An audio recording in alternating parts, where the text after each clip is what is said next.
हिंदी व्याकरण के इस तीसरे पार्ट में आप देखेंगे हिंदी व्याकरण के कुछ महत्वपूर्ण तथ्यों को। और हमारा जो ये व्याकरण का पार्ट है ये कक्षा 9वीं से लेकर 12वीं तक के सभी छात्रों के लिए अति महत्वपूर्ण है। इसके अतिरिक्त जितने भी छात्र किसी भी कॉम्पिटिटिव एग्जाम की तैयारी कर रहे हैं वो भी इसको रामबाण समझें, क्योंकि इस ग्रामर से हटकर कुछ भी नहीं आने वाला है किसी भी पेपर में। यदि आपने हमारे द्वारा दिए गए ग्रामर के सभी पार्टों को देख लिया तो आप किसी भी एग्जाम में बैठने वाले हो, आपका ग्रामर से इससे हटकर कुछ नहीं आएगा। दो पार्ट में आपने करण कारक और संप्रदान कारक तक देखा, लेकिन फिर हम इसको संप्रदान से ही बताते हैं। इसमें संप्रदान कारक किसे कहते हैं? संज्ञा या सर्वनाम के जिस रूप के लिए क्रिया की जाए, संज्ञा या सर्वनाम के जिस रूप के लिए भी क्रिया की जाती है उसे क्या कहते हैं? संप्रदान कारक कहते हैं। जैसे अध्यापक विद्यार्थियों के लिए पुस्तक लाया, अध्यापक अपने लिए नहीं लाया। ध्यान दीजिए कि इस परिभाषा में संज्ञा या सर्वनाम के जिस रूप के लिए, संज्ञा या सर्वनाम के जिस रूप के लिए क्रिया की जाए, यहाँ पर अध्यापक द्वारा जो क्रिया की गई क्या थी? अध्यापक विद्यार्थियों के लिए पुस्तक लाए, तो जो विद्यार्थी हैं यहाँ पे इनके लिए क्रिया की गई है, तो यहाँ पर क्या हो जाएगा? संप्रदान कारक। अपादान होता है जब कोई चीज एक से दूसरे से अलग होती है। संज्ञा या सर्वनाम के जिस रूप से पृथकता, आरंभ, भिन्नता आदि का बोध होता है उसे क्या कहते हैं? अपादान कारक कहते हैं। पृथकता का मतलब अलग होने का बोध होता है, उसे क्या कहते हैं? अपादान कारक कहते हैं। जैसे गंगा हिमालय से निकलती है, गंगा भले ही हिमालय से अलग नहीं हुई लेकिन निकली तो उससे अलग होने का बोध हो रहा है, तो यहाँ पर क्या हो जाएगा? अपादान कारक हो जाएगा।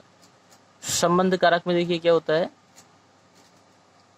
संज्ञा या सर्वनाम का जो रूप एक वस्तु का दूसरी वस्तु के साथ संबंध प्रकट करे। ध्यान दीजिएगा जहाँ पे संबंध प्रकट होगा वहां पर ही संबंध कारक होगा। जैसे यह मोहन का घर है, घर किसका है? मोहन का। यहाँ पर एक दूसरे में संबंध स्थापित हो रहा है तो यहाँ पर संबंध कारक हो जाएगा। अधिकरण देखिए, अधिकरण कारक में क्या होता है? संज्ञा या सर्वनाम के जिस रूप से क्रिया के आधार का बोध होता है, संज्ञा या सर्वनाम के जिस रूप से क्रिया के आधार का बोध होता है उसे क्या कहते हैं? अधिकरण कारक कहते हैं। जैसे वीर सैनिक युद्ध भूमि में मारा गया, वीर सैनिक कहाँ मारा गया? युद्ध भूमि में, तो यहाँ पर क्या हो जाएगा? अधिकरण कारक हो जाएगा। अगला है संबोधन। संबोधन को आप विस्मय बोधक भी कह सकते हैं, जहाँ भी हे मिल जाए, अरे मिल जाए, इस तरह के शब्द मिल जाते हैं। और मुख्य है ये चिन्ह, ये चिन्ह एक लाइन होगी और नीचे बिंदी रखी होगी, वहां पर आपका संबोधन कारक ही होगा।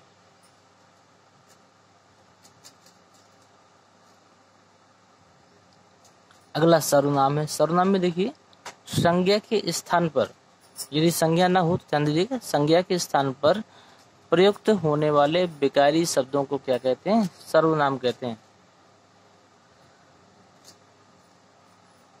इसके 6 भेद होते हैं। सबसे पहला पुरुषवाचक सर्वनाम। पुरुषवाचक का मतलब है यहाँ पे कि जो सर्वनाम बोलने वाले, सुनने वाले या अन्य किसी व्यक्ति के लिए आए। ध्यान दीजिएगा, जो सर्वनाम बोलने वाले के लिए प्रयुक्त हो, सुनने वाले के लिए प्रयुक्त हो या फिर अन्य किसी व्यक्ति के लिए आए उसे क्या कहते हैं? पुरुषवाचक सर्वनाम कहते हैं। इसके 3 भेद होते हैं। पहला है अन्य पुरुषवाचक सर्वनाम। अन्य पुरुषवाचक में वह हो जाएगा, यह हो जाएगा, उसका हो जाएगा, कोई हो जाएगा। मध्यम में क्या होगा? तुम, आप, तुम्हें। उत्तम में क्या होगा? मैं, हम, हमारा। ये सब क्या है? पुरुषवाचक सर्वनाम के अंतर्गत आते हैं। अगला है निश्चयवाचक सर्वनाम।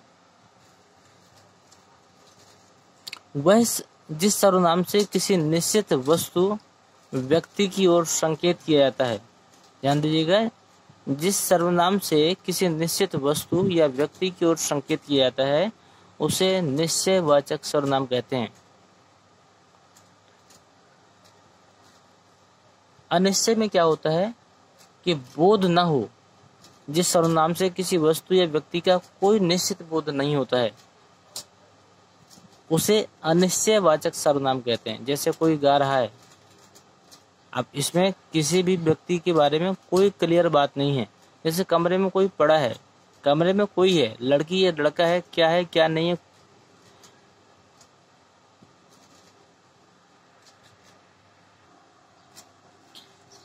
अगला है संबंध वाचक सर्वनाम। संबंध का मतलब ही समझ गए होंगे आप। संबंध वाचक में क्या होता है कि एक दूसरे से संबंध प्रदर्शित करता है। इसमें जिस सर्वनामों के द्वारा व्यक्ति में आपसी संबंध प्रकट हो, ध्यान दीजिएगा, जिस सर्वनाम से किसी वाक्यों में आपसी संबंध प्रकट होता है, वहां पे कैसे होता है, संबंध वाचक सर्वनाम होता है।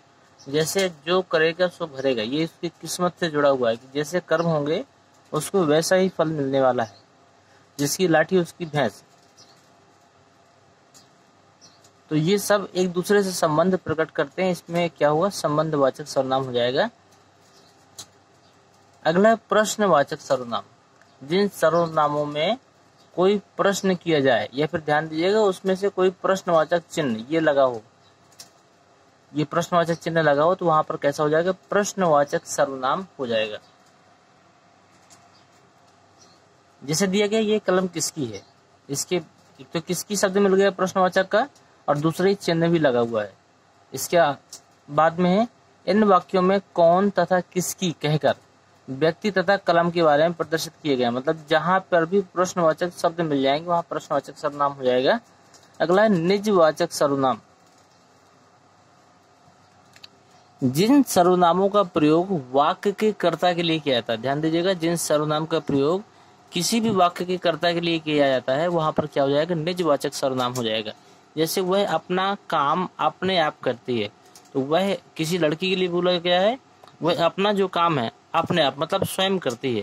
तो ये जो सर्वनाम है यहाँ कर्ता के लिए इसका प्रयोग हो रहा है, तो यहाँ पर हो जाएगा निजवाचक सर्वनाम। अगला है अपने अपने प्रश्न हल करो। मतलब जो भी व्यक्ति है वह अपने प्रश्नों को स्वयं हल करेगा, यहाँ पर कोई मदद करने वाला नहीं है। तो यहाँ पर कर्ता का संबंध कर्ता से ही हो रहा है, तो यहाँ पर भी निजवाचक हो जाएगा। अगला ये घर अपना ही है, मतलब घर की तरफ भी इंगित कर रहा है व्यक्ति और अपना भी बता रहा है, तो यहाँ पर भी निजवाचक सर्वनाम हो जाएगा। अगला देखते हैं विशेषण।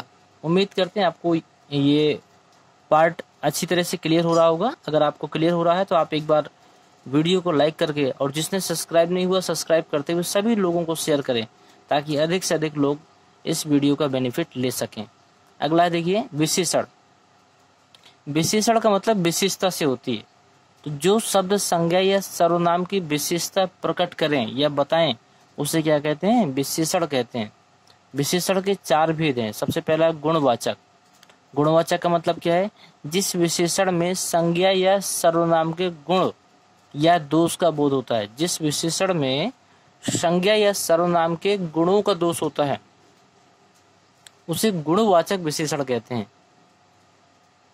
ये विशेषण भाव, रंग, दशा, आकार या समय, स्थान से संबंधित होते हैं। ध्यान दीजिएगा, जिस विशेषण में संज्ञा या सर्वनाम के गुणों का गुण या दोष होता है उसे गुणवाचक विशेषण कहते हैं। इसमें भाव, रंग, दशा, आकार, समय, स्थान, काल आदि से संबंधित होते हैं। इसमें जैसे अच्छा, बुरा, सफेद, काला, नीला, पीला, जो कुछ भी, पुराना, ऊंचा, नीचा, नीच, प्रातःकालीन, इस तरह की चीजें आपको मिल सकती हैं। अगला परिमाण। जब भी परिमाण मिलेगा तो ध्यान दीजिएगा यहाँ पर तोलने या मापने की बात होती है या किसी वजनदार चीज के बारे में बात की जाएगी। इन विशेषण में किसी वस्तु के परिमाण, मात्रा, माप तोल के बोध होता है, वहां पर क्या होता है, परिमाणवाचक विशेषण होता है। निश्चित में क्या होता है, जब हमें भार निश्चित हो 10 quintal, 3 quintal, 1.5 metre, 2 metre, 5 metre, 50 kilo, इस तरह की चीजें होती है निश्चित में। अनिश्चित में क्या होता है, थोड़ा थोड़ा पानी दे दो, इतना क्यों दे दिया, कुछ और लाओ, ज्यादा देर मत करो, इस तरह के जो जिसमें निश्चित ही ना हो कि आखिर परिमाण का वजन क्या है, परिमाण की वैल्यू क्या है, वहां पर आपका अनिश्चित परिमाणवाचक हो जाएगा। अगला है संख्यावाचक। संख्यावाचक तो आप देख के ही पहचान जाएंगे, जहां पर संख्याओं का बोध हो। यहाँ पर देखिए संख्याओं के साथ में कुछ और भी जुड़ा हुआ था, परिमाण, लेकिन यहाँ पर सिर्फ संख्याएं होंगी। दो, तीन, ढाई, पहला, दूसरा, इकहरा, दोहरा, मतलब कुछ भी इस तरह का मिल जाए। और अनिश्चित में क्या है, कई, कुछ, काफी, बहुत, ये भी मिल सकते हैं। ये आपके मिलते जुलते हैं आपके परिमाणवाचक से, तो ध्यान देना है आपको। अगला है सार्वनामिक। सार्वनामिक विशेषण क्या होता है, जो सर्वनाम शब्द संख्या के पहले आकर विशेषण के काम करे। जो सर्वनाम शब्द संज्ञा के पहले आ जाते हैं और विशेषता का भी काम करते हैं, वो क्या कहलाते हैं, सार्वनामिक विशेषण कहलाते हैं। जैसे यह विद्यालय, विद्यालय तो पहले भी था, लेकिन यह लग जाने से इंगित कर रहा है किसी विशेष स्थान के लिए। वह बालक, बालक तो पहले भी था, लेकिन वो किसी व्यक्तिगत बालक के लिए इंगित नहीं कर रहा था, लेकिन वह बालक से वो दर्शा देता है, तो यहाँ पर सार्वनामिक हो जाएगा।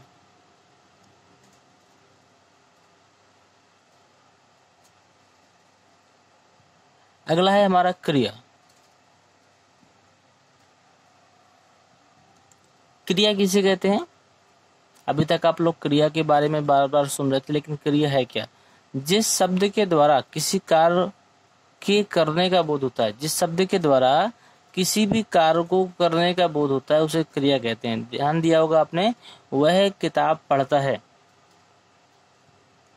वहां पर हम लोग पढ़ता है को क्रिया मानते हैं। अगर पढ़ता है को हटा दें तो किताब और वह, उन दोनों पे कोई विशेष असर पड़ने वाला नहीं, मतलब जोड़ नहीं पड़ेगा उस वाक्य में। लेकिन पढ़ता है अगर लगा दिया तो ये तो निश्चित है कि वह व्यक्ति उस किताब को पढ़ रहा है। ध्यान दीजिएगा, जिस शब्द के द्वारा किसी कार्य को करने या होने का बोध होता है, उसे क्या कहते हैं? क्रिया कहते हैं। क्रिया के दो भेद होते हैं, नंबर 1 सकर्मक और नंबर 2 अकर्मक क्रिया।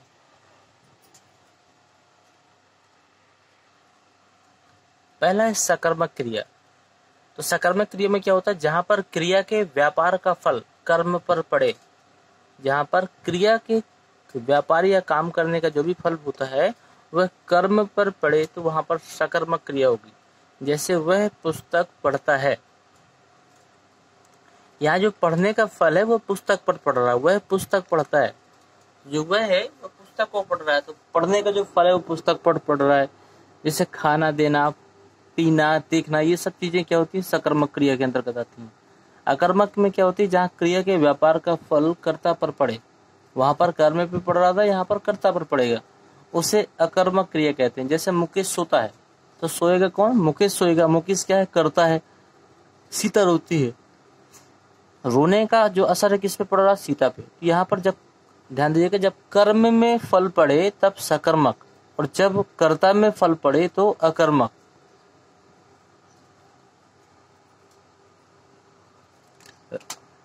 रचना की दृष्टि से 4 क्रिया के भेद होते हैं। सामान्य क्रिया क्या होती है? जहाँ केवल एक क्रिया का प्रयोग किया जाए वो सामान्य क्रिया कहलाती है। जैसे अनिल आया, छोटे छोटे वाक्य होते हैं। संयुक्त क्रिया क्या होती है? जब थोड़ा सा वाक्य बड़ा हो जाए, 2 या 2 से अधिक धातुओं से मिलकर बनने वाली जो क्रिया होती है संयुक्त क्रिया कहलाती है। जैसे वह लिखना चाहता है, पढ़ सकता है, नाम धातु क्रिया। वैसे ये महत्वपूर्ण नहीं, महत्वपूर्ण आपकी सकर्मक और अकर्मक ही है। अब देखते हैं आगे। अगली बात हम करते हैं अव्यय की। अव्यय को हम लोग अविकारी शब्द भी कहते हैं। जैसे आपने विकारी और अविकारी ऊपर देखे थे, तो अव्यय को हम लोग अविकारी शब्द के नाम से भी जानते हैं। क्या होता है अव्यय? पहले तो अव्यय को ही जान लेते हैं। जो शब्द लिंग, वचन, कारक, पुरुष और काल के कारण नहीं बदलते। ध्यान दीजिएगा, जो शब्द लिंग, वचन, कारक, पुरुष और काल के कारण नहीं बदलते हैं वह अविकारी शब्द कहलाते हैं या अव्यय कहलाते हैं। जो शब्द लिंग, वचन, कारक, पुरुष और काल के कारण नहीं बदलते वह अव्यय या अविकारी शब्द कहलाते हैं। ये 4 प्रकार के होते हैं। नंबर 1 क्रिया विशेषण, नंबर 2 संबंध बोधक, नंबर 3 समुच्चय बोधक, नंबर 4 विस्मयादि बोधक। ये 4 कारण होते हैं आपके अविकारी शब्दों के। इस सबसे पहला क्रिया विशेषण में देखिएगा, वे शब्द जो क्रिया की विशेषता प्रकट कर रहे हैं, वे शब्द जो क्रिया की विशेषता प्रकट करते हैं उन्हें क्रिया विशेषण कहते हैं। इसके 4 भाग। अब क्रिया के नाम से क्रिया विशेषण क्लियर हो जाता है। इसके 4 भाग हैं। जैसे पहला है कालवाचक, जिससे क्रिया के करने या होने का समय मतलब ध्यान दीजिएगा कि केवल समय का ज्ञान होता है, वहां पर काल वाचक क्रिया विशेषण कहलाता है। जैसे परसों मंगलवार है, आपको अभी जाना चाहिए, आज कल कभी प्रतिदिन रोज सुबह, जब भी समय प्रदर्शित हो, काल प्रदर्शित हो, तो वहां पर कालवाचक होता है। स्थानवाचक देखिए, दूसरा नंबर है स्थानवाचक, जिससे क्रिया के होने के स्थान का बोध होता है, स्थान जगह का बोध होता है, वहां पर स्थानवाचक होता है। जैसे यहाँ वहां इधर उधर नीचे ऊपर भीतर आसपास, ये सब स्थानवाचक के अंतर्गत आते हैं। अगला परिमाणवाचक। परिमाण का मतलब अभी आपने ऊपर देखा ही है। परिमाण का मतलब जब भी कोई हम वजनदार चीज की बात करें या फिर तोलने की बात करें, मापने की बात करें, तो वहां पर परिमाण होता है। जिन शब्दों से क्रिया के परिमाण या मात्रा से संबंधित विशेषता, जैसे ये क्या है, वह दूध बहुत पीता है। बहुत का मतलब कुछ ना कुछ तो वजन होगा उसमें, कुछ ना कुछ तो उसकी तोल होगी। वह थोड़ा ही चल सके, थोड़ा चल सके मतलब ये तो पक्का पता होगा कि 10 कदम चले, 20 कदम चले, 100 कदम चले, 1 मील चले, उतना खाओ जितना पचा सको। मतलब ये डाइजेशन के ऊपर डिपेंड है कि अगर आपकी क्षमता 50 ग्राम खाने की तो आप 50 ग्राम ही खाओ, 100 ग्राम क्यों खाते हो। यहाँ पर भी परिमाण क्लियर हो रहा है। जहाँ पर परिमाण मतलब मात्रा क्लियर हो, वहां पर परिमाणवाचक होता है। अगला है आपका रीतिवाचक, जिससे क्रिया के होने या करने का ढंग पता चलता है, वो रीतिवाचक क्रिया विशेषण कहलाते हैं। रीतिवाचक जैसे सने सने जाता है, धीरे धीरे जो चीज हो रहा है, सहसा बम फट गया, अचानक जो चीज हो जाती है, निश्चय पूर्वक करूंगा, ये सब क्या है, रीतिवाचक होते हैं। दूसरा नंबर है इसी के अंतर्गत में संबंध बोधक। संबंध को आप बार बार देख रहे हैं, जब एक दूसरे के बीच संबंध स्थापित होता है, प्रदर्शित होता है, तो वहां पर संबंध बोधक होता है। जैसे जिस अव्यय शब्द से संज्ञा या सर्वनाम का संबंध वाक्य के दूसरे शब्दों के साथ प्रकट होता है, उसे संबंध बोधक कहते हैं। फिर से देखिएगा, जिस अव्यय शब्द से संज्ञा या सर्वनाम का संबंध, ध्यान दीजिएगा, सिर्फ संबंध की बात हो रही है, जो संबंध होगा वाक्य के दूसरे शब्दों के साथ प्रकट होता है। जैसे उसके सामने मत ठहरो, उसके सामने मत ठहरो, पेड़ के नीचे मत बैठो। इसमें से पहले आया और के भीतर आया, की ओर आया, की तरफ आया, के बिना आया, के अलावा आया, तो ये सब एक दूसरे के साथ संबंध प्रकट कर रहे हैं, तो ये सब शब्द मिल सकते हैं आपको। अगला है आपका समुच्चय बोधक। समुच्चय में क्या होता है, जो शब्द दो शब्दों अथवा दो शब्दों के जोड़ने का कार्य करते हैं, समुच्चय का मतलब जोड़ने का कार्य करते हैं, वह क्या कहते हैं, अव्यय। जैसे आपने सुना होगा, मैं दाल और चावल खाया, तो जो और है वो दाल और चावल को जोड़ने का काम कर रहा है। या फिर आप कह सकते हैं, मैं कानपुर तथा लखनऊ गया, तो जो तथा है वो दो शहरों को जोड़ने का काम कर रहा है। एवं में देखिए, मैंने गणित एवं हिंदी का गृह कार्य पूरा कर लिया, तो गणित और हिंदी को एवं शब्द जोड़ रहा है। मगर में क्या होगा, मैं इस काम को कर सकता हूं मगर उस काम को नहीं कर सकता। यहाँ पर दो शब्दों की उत्पत्ति हो रही है। तो ये जो शब्द होते हैं जो एक दूसरे को जोड़ने का कार्य करते हैं, ये आपके समुच्चय बोधक शब्द कहलाते हैं।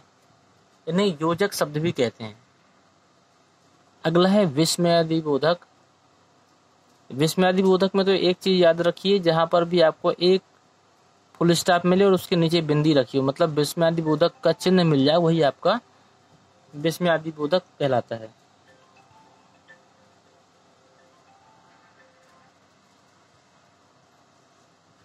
देखिए अगला काल। काल को हम लोग समय भी कहते हैं, काल को हम लोग समय भी कहते हैं। तो इस समय के क्या क्या भाग होते हैं, क्रिया के होने या करने का जो समय होता है उसे क्या कहते हैं, काल कहते हैं। काल 3 प्रकार के होते हैं, आपको पता है, वर्तमान काल, भूतकाल और भविष्य काल। वर्तमान काल में क्या होता है, क्रिया के जिस रूप से यह पता चले कि काम अभी हो रहा है, वह आपका वर्तमान काल कहलाएगा। सामान्य वर्तकाल में क्या होता है, क्रिया का वह रूप जिसमें काम के वर्तमान समय में होने का बोध हो। इसका मतलब ये है कि वर्तमान समय में काम चल रहा है। जैसे मोहन जाता है, जा रहा है मतलब अपूर्ण वर्तमान। क्रिया से ये मालूम हो कि काम शुरू हो गया है, मोहन जा रहा है, मतलब अभी ये कार्य शुरू हुआ है अभी भी। तो तो ये आपका अपूर्ण वर्तमान होगा। संदिग्ध वर्तमान का मतलब मोहन जाता होगा, ये आपका संदिग्ध वर्तमान में आएगा। अगला है भूतकाल। भूतकाल में सब कुछ क्या होता है, व्यतीत हो चुका होता है। जैसे समान भूतकाल में क्या होता है, क्रिया के जिस रूप से ये मालूम पड़े कि काम बीते हुए समय में पूरा हो गया।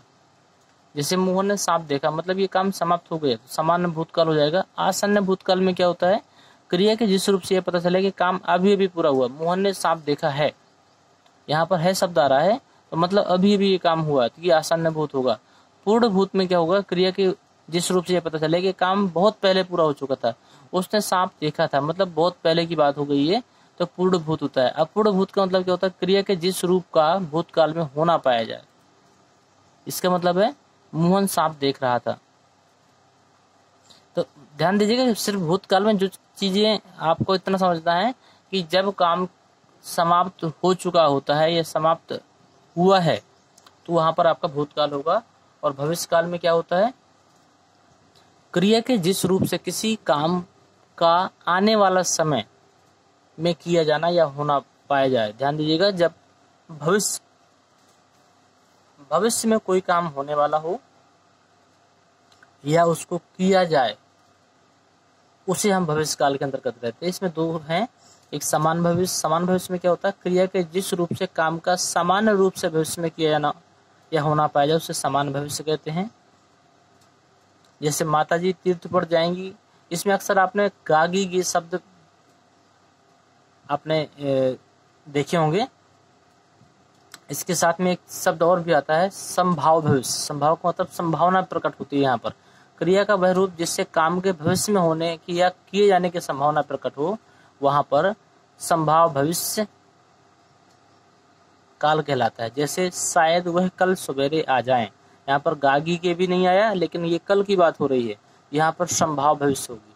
आज का वीडियो हम यहीं समाप्त करेंगे और उम्मीद करते हैं इस वीडियो में दी गई सारी चीजें आपको क्लियर हो गई होंगी। आपसे एक छोटी सी रिक्वेस्ट, आप वीडियो को लाइक करते हुए एक कमेंट करना कभी ना भूलें, क्योंकि यही हमारे मोटिवेशन का सबसे बड़ा कारण होता है।